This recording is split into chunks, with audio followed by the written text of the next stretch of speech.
Namaste all of you. This is JVN Rahul Sharma. I am assistant professor in IPT department of Jyoti Vidyapeeth, Women's University, Jaipur. So today I am discussing about the microbes which are responsible for the cancerous condition and for the oncogenesis. So I have covered so many topics in previous videos like classification of tumors, and like there are so many types of tumors like malignant, pre-malignant and benign, and I have also discussed about the diagnosis and the outlook. So if you have not gone through the video, please watch, and if you have any problem, any query, let me know in next video. So today's topic is microbes which are responsible for the oncogenesis. Like cancer bacteria are the bacteria and which are infectious organisms that are known as the suspected to the causes cancer. So while cancer associated bacteria have evidence long been considered to be opportunistic, especially so like Helicobacter pylori colonize the human stomach and duodenum. So in cases it can cause stomach cancer and mild lymphoma. So it models have demonstrated the Koch's third and fourth postulates for the role of Helicobacter pylori in the causation of the stomach cancer, especially. So for stomach cancer, the H. pylori responsible. So first you may have the acidity problem, you may have the ulcers, and later it can also gain entry into the cancerous or the pre-malignant conditions. So the mechanism by the H. pylori causes cancer may involve chronic inflammation or direct action of the some of its virulence factor. For example, like Kaga has been implicated in the carcinogenesis. So I am reciting the so many example which of the bacteria, viruses, and fungus which are responsible for the oncogenesis in human being. So like Salmonella typhi, it is associated with the gallbladder cancer. So Salmonella typhi is the causative agent of the typhoid fever. So it is also associated with the gallbladder cancer. So next is the Streptococcus bovis. So it is associated with the colorectal cancer. Okay, so it is the strain of the Streptococcus and the pyogenes. So Streptococcus pyogenes is the pathogenic strain, but bovis is the non-pathogenic strain. After that, it can cause the colorectal cancer. So next is the Chlamydia pneumoniae. So it is associated with the lung cancer. Okay, so and also pneumococcus also can cause the later lung cancer in children's in some conditions, not in all children's, under the some circumstances only. Next is the mycoplasma. So the mycoplasma also may have a role in the formation of the different type of cancer in human bodies. Next, the Helicobacter pylori. So it has been linked with the certainty to the stomach cancer. It may related to the mild lymphoma, but may also protect the individual from the esophageal cancer. So Salmonella typhi has been linked to the gallbladder cancer, but may also be useful in the delivering the chemotherapeutic agent for the treatment of the carcinoma, colon and gallbladder. So bacteria found in the gut may be related to the colon cancer especially, but may be more complicated due to the role of chemoprotective probiotic cancers. So microorganisms and their metabolic byproducts or impact of the chronic inflammation may be also linked to the oral cancer. So now there are so many types of viruses. For example, papillomavirus, which also responsible for the cervical cancer in females, and there are so many types of fungus also which are responsible for the carcinogens in the human being. So next topic is the carcinogenesis, or what is the chemical carcinogens. Okay, namaste all of you. This is JVN Rahul Sharma. I am assistant professor in microbiology department of Jyoti Vidyapeeth, Women's University. So today's topic is various viruses that cause cancer in human being. So there are at least 7 or 8 viruses which can cause cancer in human being. So I will discuss one by one. So like researchers know that there are several viruses that can also lead to the cancer, like for example the human papilloma virus, that is also called HPV, and they can cause cervical and several other cancers in human being. Next, like hepatitis C can also lead to the liver cancer and non-Hodgkin's lymphoma. So studying virus and cancer is helping the researchers develop vaccines and other way to reduce the cancer risk in human being. So we spoke with the Harris Taurus, MD, Associated Professor of the Infectious Disease to the lunch board, and the question is how do viruses cause cancer. So question is how do viruses cause cancer. Like viruses are very small organisms. They are also made up of the genes like DNA or RNA surrounded by the protein coating. So there are several oncoviruses or viruses that cause cancer. Like for example, Epstein-Barr virus. So it is the herpes virus that spread through saliva. So Epstein-Barr virus infections increase the risk of Burkitt lymphoma, so some type of Hodgkin's and non-Hodgkin's lymphoma and stomach cancer. So this is currently no vaccines for the Epstein-Barr virus. Hepatitis B virus or hepatitis C virus. So hepatitis B virus is spread through the infected blood, semen and other body fluids, and hepatitis B is a leading cause of the liver cancer in chronic conditions. In acute condition, it can be limit. So hepatitis B vaccine is recommended for the all children and adult. So if you are not sure if you have been vaccinated, talk to your doctor. Hepatitis C virus, it is spread through the infected blood. Hepatitis C is leading cause of liver cancer and can cause the non-Hodgkin's lymphoma. So there is no vaccine against hepatitis C virus, so but it is highly treatable. Human immunodeficiency virus, that is also called HIV, is also responsible and spread through the infected semen, vaginal fluids, blood or breast milk or other body fluids like the hepatitis B or hepatitis C.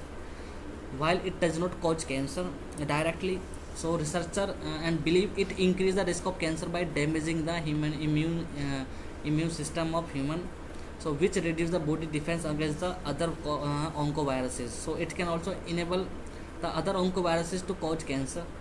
So HIV associated cancer include Kaposi sarcoma, non-Hodgkin's and Hodgkin's lymphoma, cervical cancer, cancer of the anus, cancer of the liver, cancer of the mouth, cancer of the throat, cancer of the lungs, but there is no vaccine against the HIV virus. Human herpes virus, number 8. So it related to the Kaposi sarcoma in people who have a weakened immune system, that include patient with HIV. So if you are suffering from the HIV virus, so you may have so many types of infections, so many type of viruses which can cause the or which can lead to the cancer.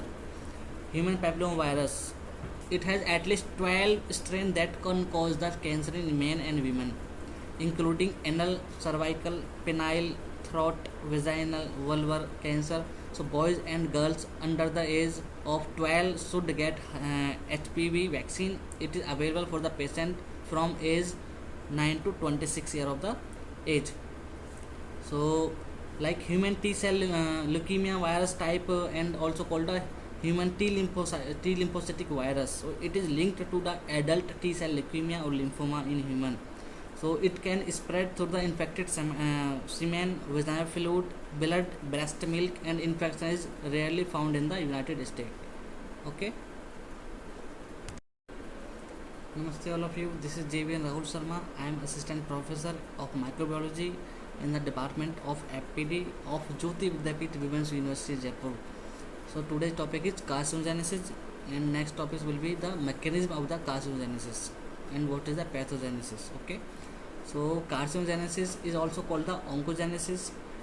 Tumorigenesis is the formation of cancer whereby normal cells are transformed into the cancer cell. So the process is characterized by changes at the cellular, genetic or epigenetic levels and abnormal cell divisions. So cell division is physiological process that occurs in almost all tissues and under a variety of circumstances. So normally the balance between proliferation and programmed cell death, it is a form of apoptosis, that is the programmed cell death. I have discussed already in pathology in first semester during the first semester of your class. So it is maintained to ensure the integrity of tissues and organs. So according to the prevailing accepted of the theory of carcinogenesis, the scientific mutation theory, the mutation in the DNA and epimutations can lead to the cancer. Okay.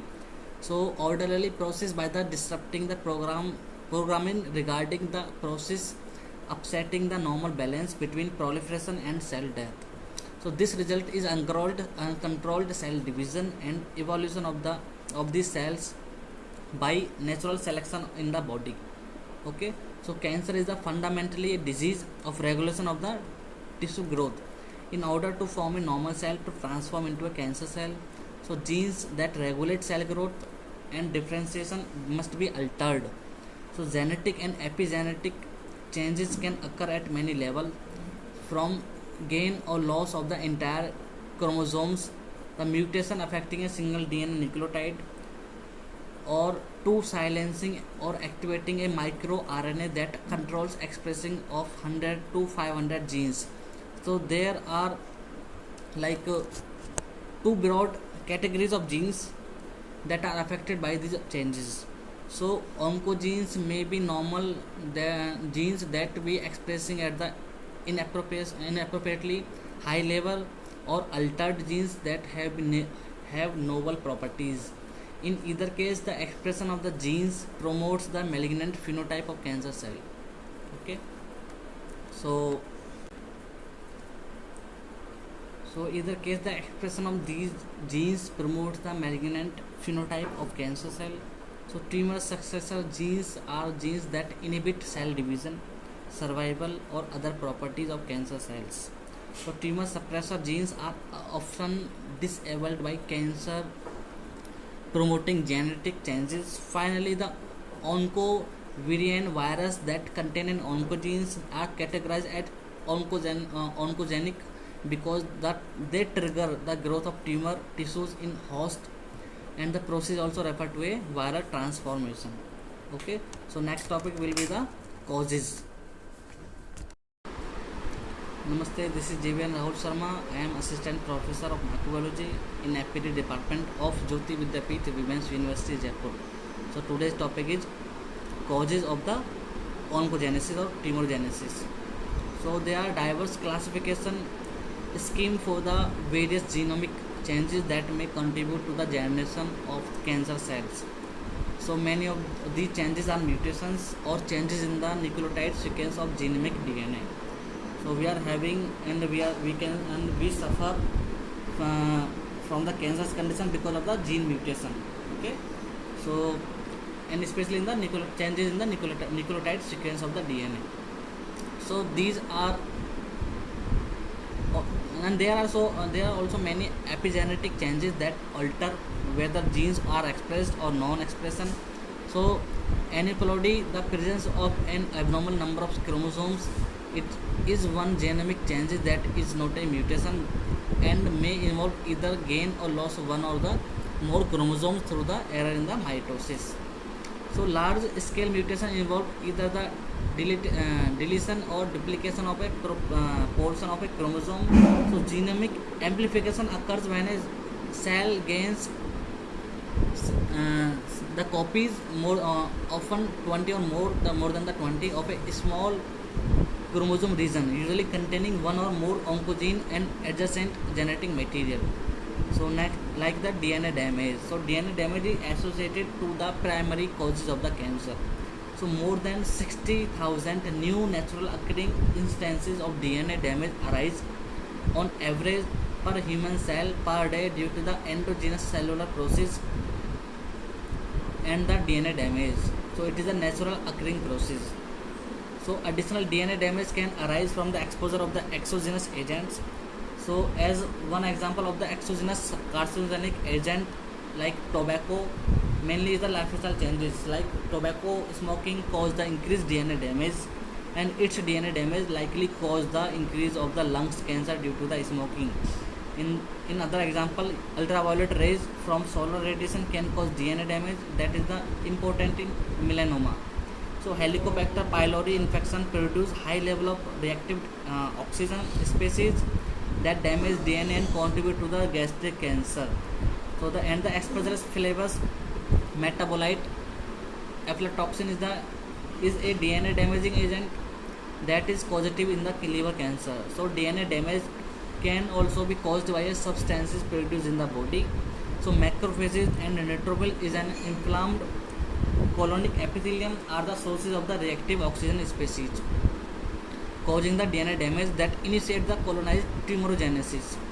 So, and bile acids at high level in colons of human eating a high fat diet also cause the DNA damage and contribute to the colon cancer. So, some exogenous and endogenous sources of DNA damage are indicated in the boxes at the top of the figure in this section I have described, and I will show you in the class.